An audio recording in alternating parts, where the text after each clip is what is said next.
It is Ryan Cameron Uncensored, and in the studio, we have the Grammy Award-winning, brand new music video, I Chose You. It is Melanie Fiona. Hello. It's I Choose You. Oh. You know what? Chose and choose have different O's. You're right. They do. You know what? They do. And I choose to add another O. Perfect. I choose love that. You, and we will edit all It's a good the time. choice. So, That's let me go ahead and curse Yeah, out. that's on me. Shit. I'll edit it out. Okay. Okay. And the new music video, I Choose You. Yeah. One time. So, first of all, hey, Hi. you know, my producer, Bonnie, was like, so do you know Melanie? I said, yeah, a little bit. A little bit. For a long time. For a long time. Yep. How have you been? I've been good. I've been well. I've been here. I'm alive. Alive. Yeah. That's So- the greatest thing we can be. When you decided to just kind of step away a little bit to concentrate on family, how was that received? So, I think the thing is that, I've never really gone into much detail about what the journey was, because I don't think I really ever took, when people say I took a step back, I didn't make a conscious decision to take a step back, like I'm not going to do music anymore. Right. I started a family. I went on a journey to regain my independence as an artist. Okay. That takes a lot of behind the scenes things that Yes. have to happen. That takes a lot of separation and Legalities. If you know, you know. Yeah. And so, in that time, I just decided that I was going to focus on being a new mom. I still always was going out doing shows. I just wasn't putting out new music. Okay. And so I decided to wait until I could do that clear and free and in the ways that I wanted to. Yeah. And that's what brought me to today. And so in that time, I have a child. I've moved different states. I got married. I had another child. I made a new EP. Okay. And it's just been creating all the things. I also started a big motherhood initiative, and that's been a big part, I think, of my evolution as an artist and as a woman. Yeah. I have a podcast called the Mama's Den podcast, where we Okay. talk about all things related to motherhood and parenthood and women. Yeah. And then just, really creating community and events and spaces for mothers to feel seen and healed and acknowledged, because I felt like I didn't have that when I came into motherhood. You mean like a support group? Yeah, so it's online community. So I have a page, a brand that I've started, and then of course with the Mama's Den we do in-person events, and then we do a weekly podcast, and we have all different types of people on the podcast. So creating community and conversation around motherhood, Yeah. and also for me just personally at the intersection of music and motherhood, Music and has motherhood. been very very healing for me, and just very aligned, I think, with what my purpose actually is. Okay. Has it been therapeutic? Oh, For you. there's been lots of therapy. So did you actually find somebody, a mental health professional Oh, yeah. to help you guide? Because, I think the stigma is starting to go away, because I'm a big advocate for mental health and therapy. So how has it, what was it you learned about yourself? Well, I think the first thing that needed to happen for me was a spiritual awakening. I think that was the first thing, and that happened right after I actually put out the MF Life. Okay. After I put out my second project, I really had a rude awakening, truly, with my voice. I started having issues with my voice, and I learned that it was all energetic. Like every blockage, everything that was happening was all based off of spiritual, emotional trauma, blocking my throat chakra, creating tension in my vocal cords. Wow. And it really caused me to have to ask myself, like, where is God on this process for me, on this journey? And it really made me pause. It made me pay attention to the energy, the words that I spoke, the foods that I ate, the people that I socialized with. And it also helped me set healthy boundaries for myself. So I feel like that's the start of it. And once that happened, then I became a mom. And then that opened up a whole other level of awareness for protection of peace. And so that's when I was really like, all right, it's therapy time. Like it's time to really talk to someone, Right. to really process the things that I think a lot of people are afraid to address, whether that comes from your childhood, that comes from your journey as a professional, as a public figure, and really working on self-healing. That's really And the most important thing. accountability. Accountability. I mean, you got to know what you've contributed to get to where you're at. And you also got to know where you've given up your power. You've got to know how you take your power back. You got to know how you help heal yourself, basically. And so I'm just a fan of therapy for everyone. I am too. It doesn't matter if you don't think you need it, if you haven't been through anything traumatic. Right. Being able to say the things out loud that you need to say is really important that you feel. So that's been a big part of the journey.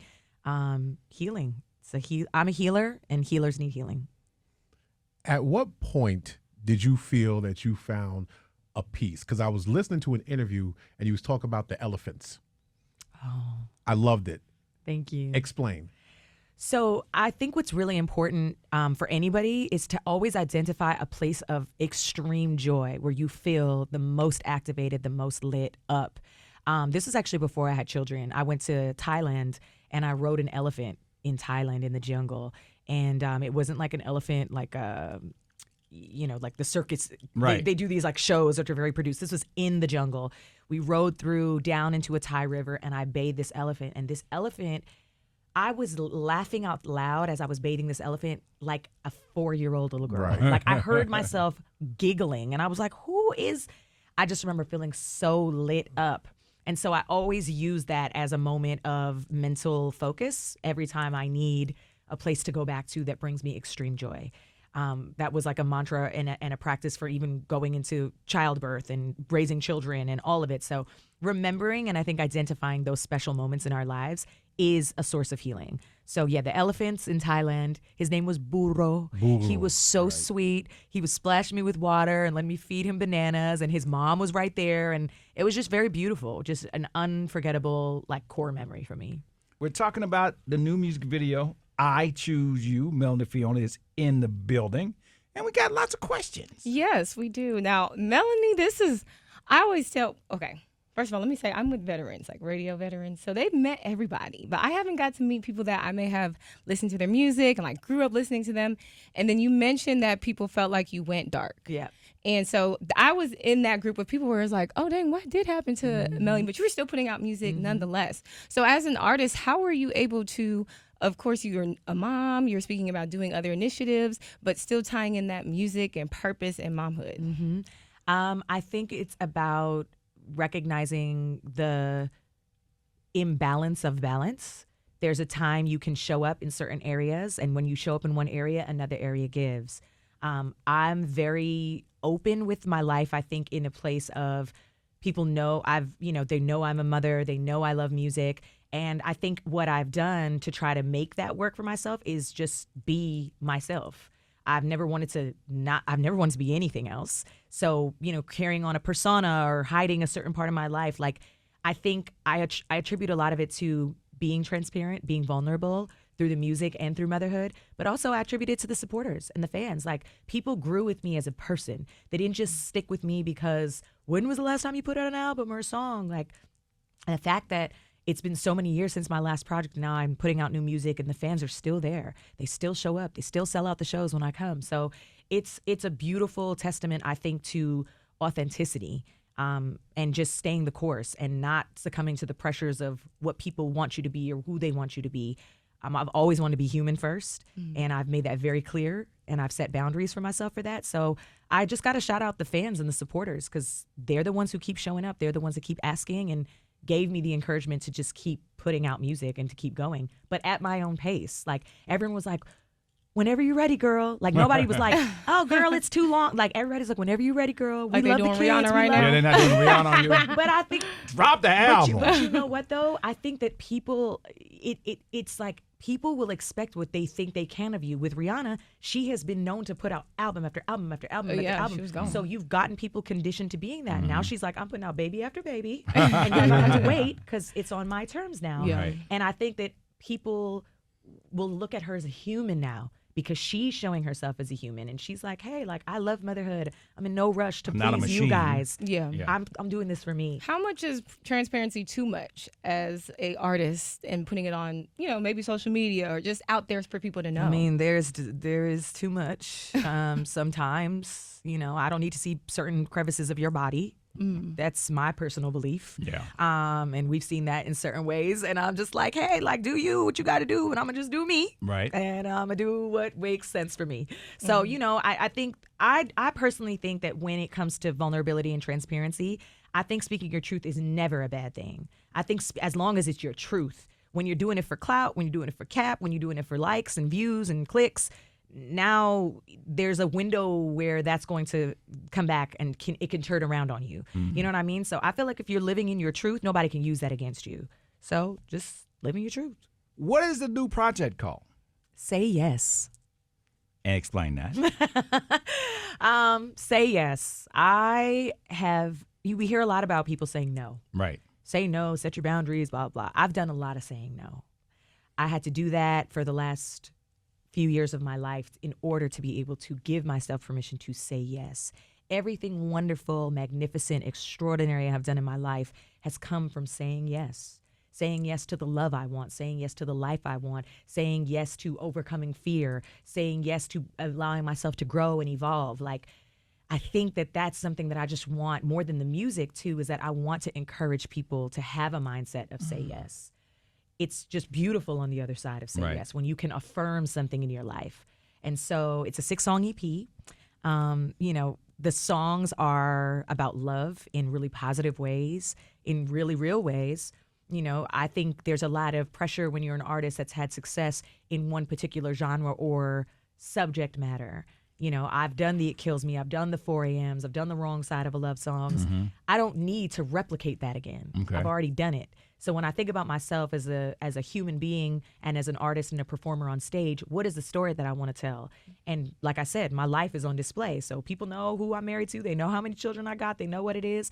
And I want to share the decisions and the ideas and the concepts and the stories that have gotten me to that place. So even I Choose You, it's about the power of choice. It's about choosing my partner. And I wanted to create a wedding anthem. I wanted people to have a song that they could rock to and dance to. I've got Fool for You. People use that as a wedding song. And I wanted to inject more love. I think that that's really important. And I want people to feel good when they listen to these songs and feel positive. I think we need more of that. So is it one of those things where you start off with track one and it just is like a discography, or it's like, an anthology that one song feeds into the next? Am I being too deep? Is this Is it going to run out like a story? Is this inner city blues right here? No, it's not. It's not. I think they're just individual moments that each support the truth, I think, of where I am. So it's like you can find yourself in any mood in that. And like I said, it's a 6-song EP. I definitely am going to follow up with a full-length project. But right now, what this was is almost like a little appetizer. It's like, I've been gone for a little while. Here's something I wanted to offer. And what I didn't want to do was overthink it. As I think as artists, too, we can just get so caught up in wanting it to be this or be that or perfect this, or is it better than what I've done? It doesn't matter if it's not better than what I've done. Like, I have so much music to make in my life. My best, it might still be yet to come.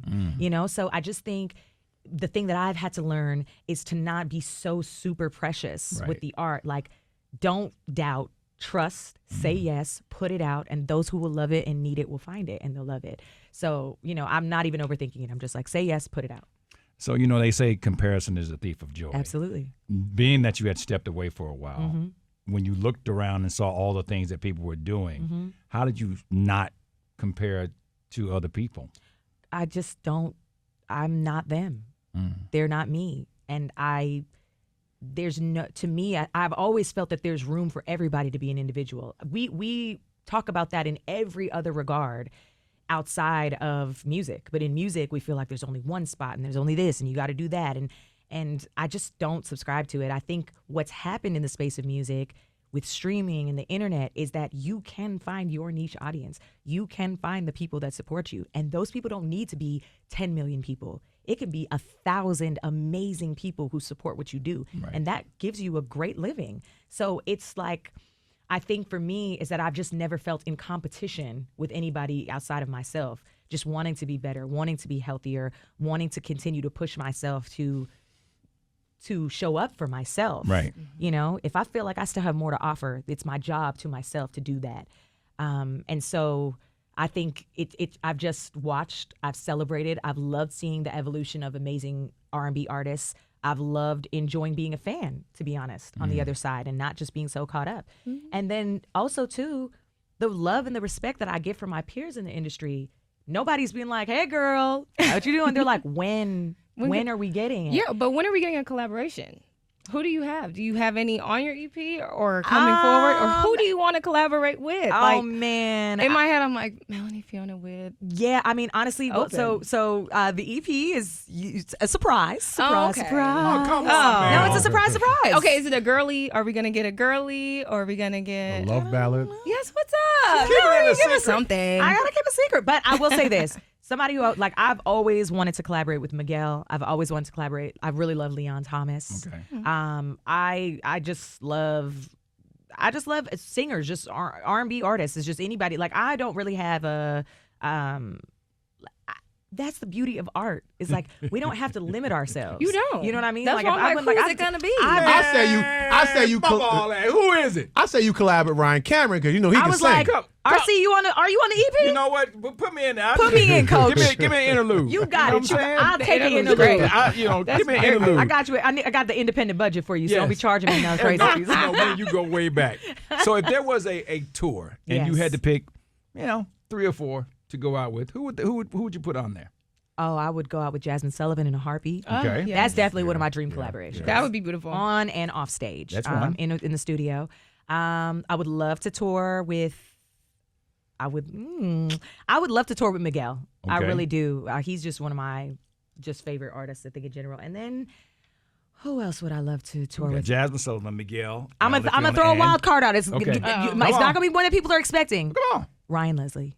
Oh, Ryan Leslie's dope. I He's- want to he's collaborate. dope. I want to collaborate with Ryan Leslie. Dope I producer, dope artist, love everything. Ryan yeah. Leslie. I'm a Ryan Leslie stan. I love, like, I really do. Like, Yeah, I'm a his Ryan two Leslie projects fan. are Yeah. some of my favorite. I still listen to them. Put me in the studio, Ryan Leslie. Ryan Leslie, I'll show up. I'll be the muse. Just tell me what There to you sing go. because he's just so brilliant, Yeah. and I would just love to collaborate with him just to see what that could sound like, what that could feel like. Our Les. And again, like I don't need to be Melanie Fiona from the Bridge. I could be Melanie Fiona times Ryan Leslie, and we can create something really beautiful and new. Of course. So yeah, I'm putting it out there. There it There is. you go. We're gonna make that thing go viral. Hey, Ryan Leslie. Ryan Right, Leslie. You just heard it. Where All you right? at? We need to touch on one thing. What is that? I just released a new song called Mona Lisa Smile. It's also off the forthcoming EP. I'm really excited about it. I think it's got this like doo-wop feel. It's live instrumentation. And I think the OG Melanie Fiona fans are really going to like it. Okay. Because it feels very reminiscent to The Bridge, which was my first project. But the song significantly is really important because I think as a woman, as a wife in this world, I think often women, especially Black women, we carry a lot and we have to show up at our jobs. We have to show up as being mothers. We have to show up in this world with our Mona Lisa smile on. And we just don't know whether it's anger or sad or what's going on behind the smile. And so we just know we have to carry on and we might be pissed off about it, but I still got to show up. And so Mona Lisa Smile, it sounds really beautiful, but it's really vulnerable. And I'm talking some ish on Mona Lisa Smile, getting a little neck rolly on it. Neck rolly on it. But it's just the truth of the matter. And I just always want to make a record that women can identify with and feel like, yeah, that feels like my story. So yeah, people are loving it. The reception has been wonderful so far.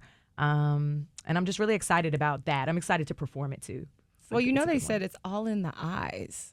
It is all in the eyes. Shout out to Tyra Banks and her smize. Okay. Smize. The smize. So you coming back to Atlanta anytime soon? I'm coming back to Atlanta. When? I'm working on a tour. Mm-hmm. Can I say? I'm working on a tour. I'll be out here in May. Nice. So Atlanta's gonna be on tour for me. You know, I've come out to Atlanta a bunch of times. I've done City Winery. It's been sold out. Atlanta shows up for me. So course. I'm coming back. We're going to do a headline tour. I need everybody in Atlanta to come out and see your girl, hear these new songs, hear the old songs. But, you When know, we get closer to the date, you got to, at least call in. Oh, no, I'll do or it. something, Absolutely. 'cause And we want to make sure that it's sold out. Right. Yes. Like, it's already going to be sold out. We're going to be like 2 shows sold out. yes, we like love 3 shows sold out. Yes, come on, say yes. Yeah. Say yes. Say yes. Say yes to the sold out shows. But no, I love Atlanta. If I could, I would live here. Yeah. I would. I love Atlanta. Well, so much. I'll be on record if I don't say this. We're full. True. And so Right. We're not 'Cause accepting while we any love new you, members. The You know, ATLians are tired of the transplant. Come Tired. through, perform, and then get back on your plane and go where you are. I feel like I have done a lot of time in Atlanta, and Yep. I The should it be doesn't schools are count. awful. Right. The The traffic ro- is the on. roads Your are kids full. hate it here. Man. It The just, malls you gotta are get out. full. Your husband would think Damn, this just place when you thought you stinks. had some love, they're just gonna tell you to get out. It's okay. I'll go back to Canada. That's where everybody's gonna end up anyway. So you know. Well, yeah. Well, that's a whole nother show. It's Ryan Cameron Uncensored. Melanie Fiona.